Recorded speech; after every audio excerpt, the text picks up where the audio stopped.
psychological first aid, training for field responders. The Link Action Principle. Paano nga ba mag-link? Ang pag-link ay ang pagtulong sa mga tao na matugunan ang mga basic needs nila at maiugnay sa mga iba't ibang services.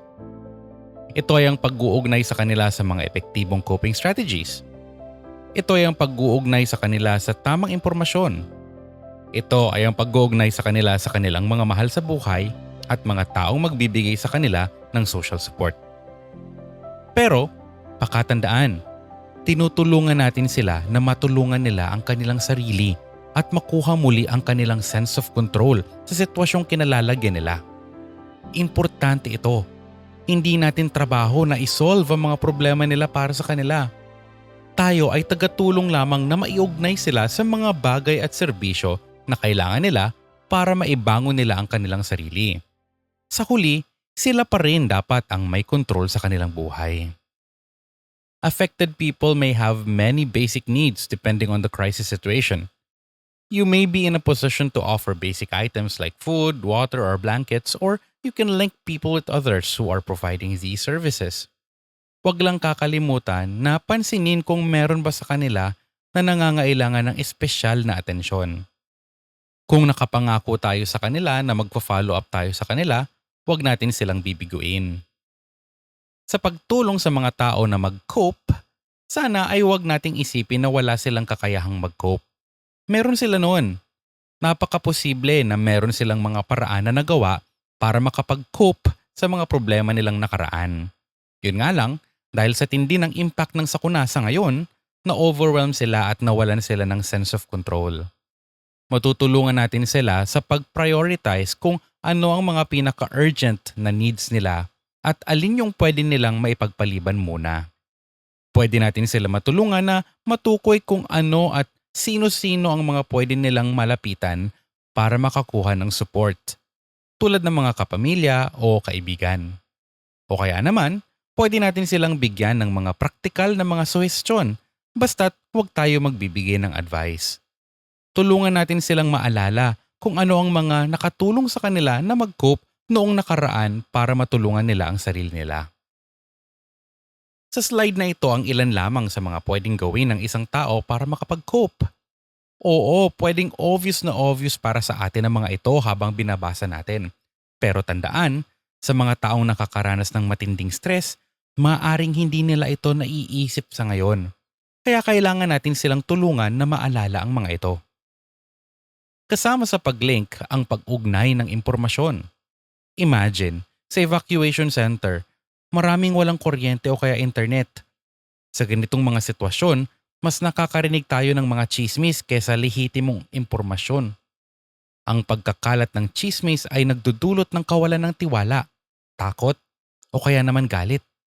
Kaya naman ang pagbigay ng tamang impormasyon ay tiyak na nakakatulong sa mental health ng mga tao. Importante makakalap tayo ng tama at updated na impormasyon as early and as fast as possible bago tayo makipag-usap. Sa ating pakikipag-usap, tiyakin natin na may papaliwanag natin kung paano nila makukuha ang mga impormasyon na ito at kung saan galing. Lalo na sa mga vulnerable populations. Sabihin lang natin kung ano ang alam natin. Huwag tayong magpapanggap na alam natin lahat. Okay lang naman magsabi na hindi natin alam. We will not be failures by not knowing. Mas mabuti nang sabihin na hindi alam kaysa sa magsinungaling at ma-expose ang tao sa kapamakan. Gumamit tayo ng mga simpleng salita lang at pwedeng ulit-ulitin para makasiguro tayo na naiintindihan nila at maaalala nila. Tandaan na sa oras ng sakuna, mahirap talaga para sa mga taong apektado ang makapag-focus at makaalala ng impormasyon. Kailangan na ang impormasyong ibibigay natin ay consistent sa lahat ng ating makakausap upang mawala ang impact ng chismis. I-share kung saan natin nakuha ang mga nakalap nating impormasyon. Kung nakapangako naman tayo na babalikan natin sila kung ano naman ang concern nila sa impormasyon, sabihin natin sa kanila kung kailan at saan natin sila pupuntahan. Bukod sa pag-ugnay sa impormasyon, tulungan din natin sila na makapag-ugnay sa mga tao na magbibigay sa kanila ng suporta. Sa mga pag-aaral, napatunayan na ang mga taong may maayos na social support ay mas mabilis na makakapag-cope sa mga krisis kumpara sa mga walang nakukuhang suporta. Kaya naman, napakahalaga talaga ang koneksyon sa mga taong mahalaga sa buhay natin. May mga sitwasyon sa sakuna kung saan nagkakahiwa-hiwalay ang mga pamilya.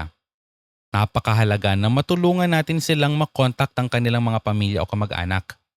Kung hindi man natin magagawa yon, mahalaga na maiugnay natin sila, lalo na ang mga bata, sa mga social workers na napapabilang sa mga pinagkakatiwalaang opisina o child protection agencies para sa kanilang kaligtasan.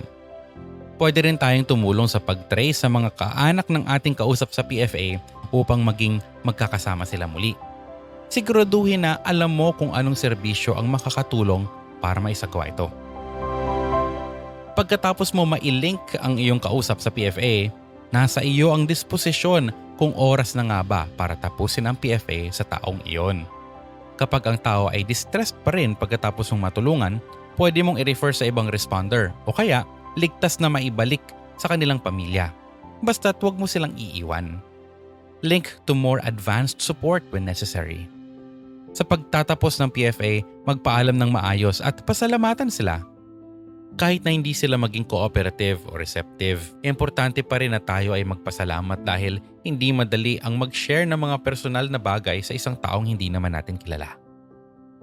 Sa buong proseso ng iyong pagbibigay ng PFA, laging makipagtulungan sa iyong team leader o supervisor nang sa gayon ay magagawa mong mag-improve at maging mas epektibo sa kanilang gabay.